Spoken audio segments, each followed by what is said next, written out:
My fight with the Satan hunters is driven by a feeling of injustice. An angry email. "You hypocritical lying bastard," accused the email.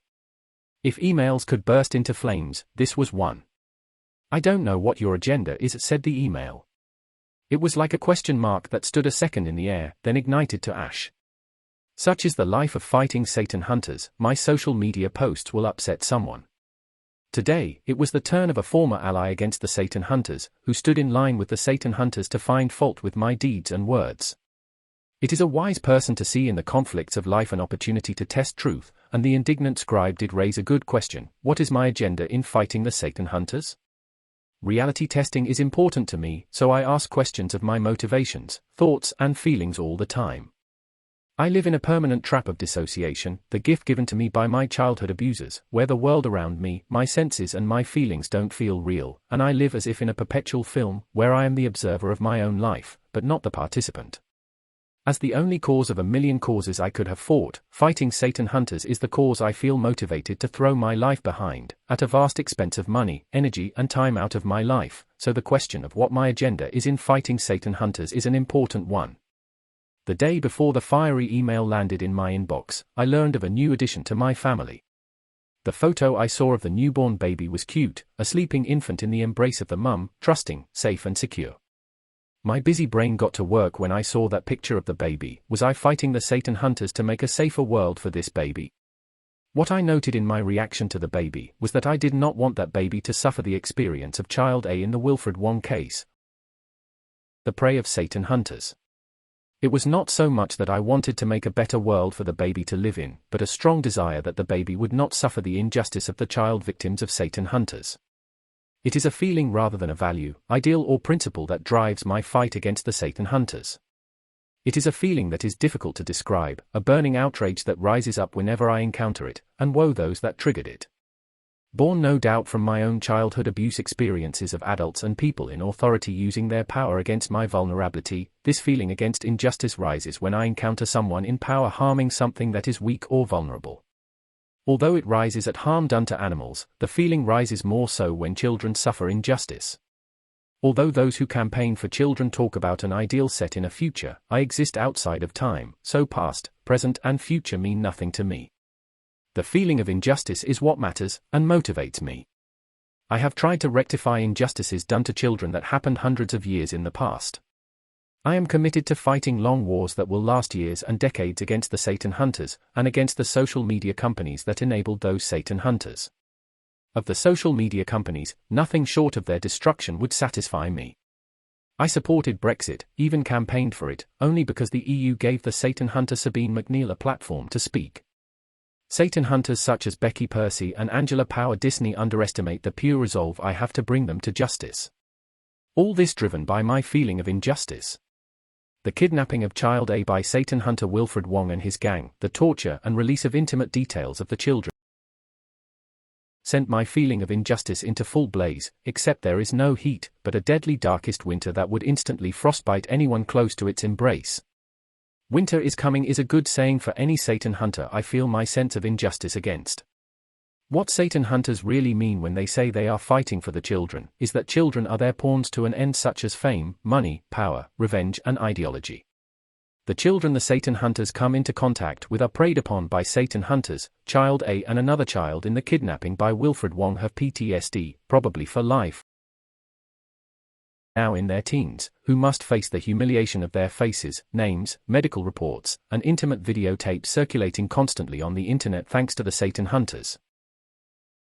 And can enjoy no teen life in anything that gives them media or internet publicity, because of the Satan hunters, who will stalk and harass, not even the successful little business that children a major award a few years ago, ruined because of Satan hunters. It is the case that when I fight for child, their injustice reminds me of the injustice done to me as a child. And when I look at the newborn baby in my own family, all I see is a child I am motivated to protect from the same injustice. So, the answer to the question, what is my agenda in fighting the Satan hunters? It is a feeling of injustice that fuels my passion and focus to prevent children from experiencing the feeling of injustice I suffered, which children are now experiencing at the hands of Satan hunters. When Satan hunters such as Jeanette Archer says she will sacrifice her life for the children, her words are empty. She has agendas like power, fame, and money driving her. Archer is a coward, and would throw a child under a bus if it served her agenda. No children will ever be saved by Archer. Her harvest is a trail of broken children. In the cold winter darkness, something is following Jeanette Archer.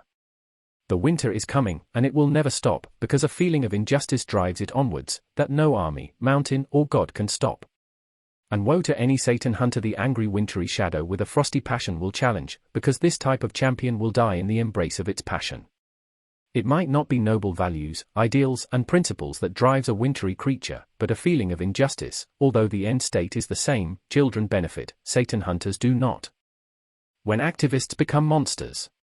It has been an unhappy revelation in recent months to discover that not only do I have to watch my back against Satan hunters, those who prey on people using Satanists eat babies for Satan narratives, but also against activists who I thought was working on the same side. When Satan hunters Wilfred Wong was jailed and Jeanette Archer was arrested, the activists all turned their attentions from Satan hunters and onto each other, daggers being plunged into the backs of fellow activists on the same side. The true character and motives of various activists became revealed in what has become a sordid and miserable saga around the personal disagreements of Sheva Burton and Shelley Moat. It no longer matters now how it started, it has reached the point that someone is going to get hurt and arrested. It is a saga driven by hatred, ego, envy, and revenge, people who forgot why we were all challenging Satan hunters such as Wilfred Wong and defending his victims such as the kidnapped victim Child A. I came to the table with an inclusive viewpoint of working with anyone who appeared to share my primary aims of challenging Satan hunters and defending the innocent from Satan hunters. This has been probably a naive viewpoint for me to make, as rather too many I worked with turned out to have other agendas, which by their deeds was not in the interests of the children and other victims of Satan hunters. I now find that I am forced to the wall, not only defending my own back, but also the backs of other quality activists such as Rhys Leverick and Shelley Moat from a horde of people recruited by Sheva Burton who won't stop until they have destroyed someone. Sheva Burton over several months has recruited everyone and anyone who has an issue with Shelley Moat. Without evidence, this horde, recruited mainly from those who delight in the bloodsport and drama of YouTube wars, has gone after Shelley Moat, her child, her religion, her character, her good work against Satan hunters. Without evidence, these thugs make claims that potentially impacts the police investigation into Jeanette Archer, makes the conviction of Wilfred Wong and other child kidnappers unsafe, and even suggested Moat was involved in kidnapping children. Sheva Burton is the leader of a gang rolling out false claim after false claim without evidence against Shelley Moat and anyone that supports Moat. For this blog I shall respond to some of the claims Sheva Burton and her gang have made against me. On who I am. As an activist I am James Hind. I am none of the people who Satan hunters or the Burton gang claim I am. I have an internet track record on this blog alone going back to 2013. My branding is the same across all my social media, and I do not post under any other accounts outside of this branding in relation to my work against Satan hunters. I keep my personal life separate from my work against Satan hunters. Anyone who claims special knowledge about me are false, since I have not shared my personal information with anyone but the police. Because I only operate through my specific branding, I have an incentive and responsibility to protect my reputation and not to compromise my work against Satan hunters and protecting victims from them. My aims.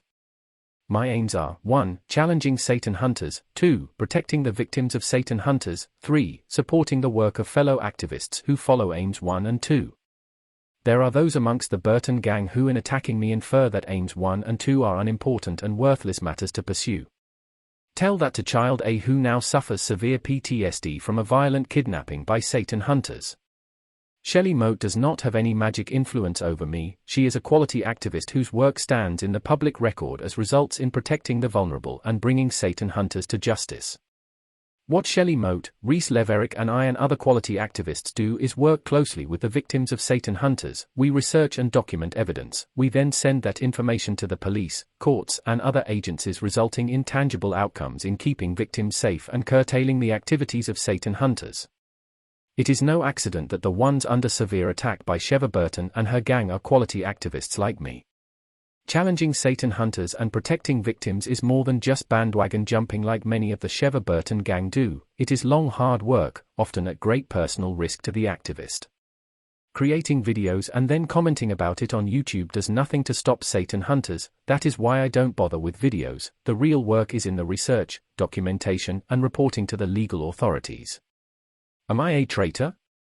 My approach to challenging Satan hunters and protecting victims is built around the concept of acting as a self-motivating and independent unit. This means I am not tied or dependent on any individual or group in following my aims. I work as an ally to those such as Shelley Moat, those with a proven track record of merit and results. I have my own mission statement, rules, aims, processes, social media, and even a website. Much of my work is done quietly and unannounced. I am privy to vast amounts of information that I often cannot share. All the tools and connections I require to follow my aims are in-house. If all activists vanished, I would still be fully operational and effective. The victims I work with all know I act with professionalism, confidentiality, and with complete loyalty to them. When the professional troll known as Grobnob in the Sheva Burton gang accuses me of being a traitor because I chose not to be a sheep and follow what was an unjust and illegal campaign of gang stalking against Shelley Moat, that is not treason. It is me being an individual and following my mission statement rather than petty empire builders in challenging Satan hunters and protecting victims. My support of Shelley Moat is not about her having some influence over me, but in protecting her ongoing good work against Satan hunters and protecting victims. The question of money. At the time of writing, I have not gained any income from fighting Satan hunters. I have not paid any money to any fellow activist. I am prepared to assist in underwriting future legal cases against Satan hunters. If Sheva Burton has any evidence to support their false claims about me and money, I would be interested to see that. Like most claims the Burton gang make, it is malicious allegation making without evidence. The account Kiss My Axe Satan Hunters. This Axe account is a source or many false allegations against me, Reese Leverick and Shelley Moat. Some of the false claims are serious enough that the police need to look at them. This is why I and researchers are frantically trying to identify who this Axe account is. I do urge that account to send me an email address so that the police can contact them. If they are holding information that makes the Wilfred Wong trial convictions unsafe, or that the police investigation into Jeanette Archer is the result of Simone perverting the course of justice, or that Shelley Moat has been involved in a plot to kidnap child A, you need to provide the evidence and communicate with the police. I know more about the Wilfred Wong case than anyone in the public, and the name of Shelley Moat never came to my attention in relation to the many names associated with the plot. What information does Axe have and is withholding? This is an area where Shelley Moat could pursue a defamation action for if we can get a pro bono barrister onto this case. The Axe claims to be a researcher, but then makes all these claims against their victims without showing evidence to support those claims. The Axe is blackmailing, threatening, and releasing personal information that puts the safety and well-being of Reese Leverick at risk.